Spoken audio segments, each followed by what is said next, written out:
பாடல். அடுத்த ஒரு கேள்வி, பஜனை பாடல்கள் கச்சேரி, தேவார கச்சேரி என்ன வித்தியாசம்? பஜனை குழு முக்கியமாக சொல்லணும். இதில் ஒரு இலக்கணம் இருக்கும், அதில் ஒரு இலக்கணம் இருக்காது. ஒரு ஹெட் ஆஃப் த பர்சன் நல்ல ஞானத்தோடு பாடுவாங்க, கூட சேர்ந்தவங்கெல்லாம் இங்கே ஒன்று சொல்லுவாங்க அங்கே ஒன்று சொல்லுவாங்கன்னு. அது எல்லாம் இப்போ முருகனை தேடி அப்படின்னு ஒரு ஏதோ ஒரு பாடுறாருன்னு வச்சுங்க, அதை இப்போ எல்லாரும் முருகனை தேடினா ஒன்று ஒன்று ஒன்று ஒன்றா பாடிட்டு இருப்பாங்க. அது வந்து ஒரு பக்தி மயமாக இருக்குமே தவிர இசை அமைப்புகளுக்கு ஏதுவாக இருக்காது.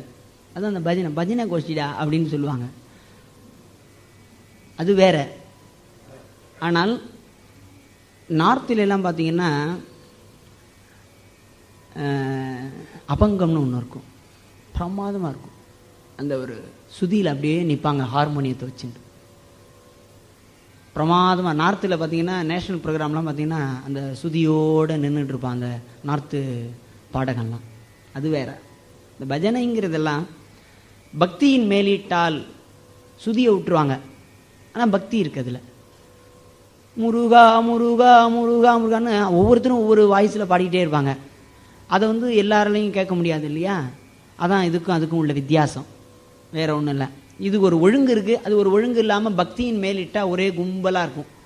அதுதான் எனக்கு தெரிஞ்ச வரையும் அதுதான் ஒரு அதில். மற்றபடி வேறு எதுவும் சொல்கிறதுக்கோ வரைக்கும் இல்லை.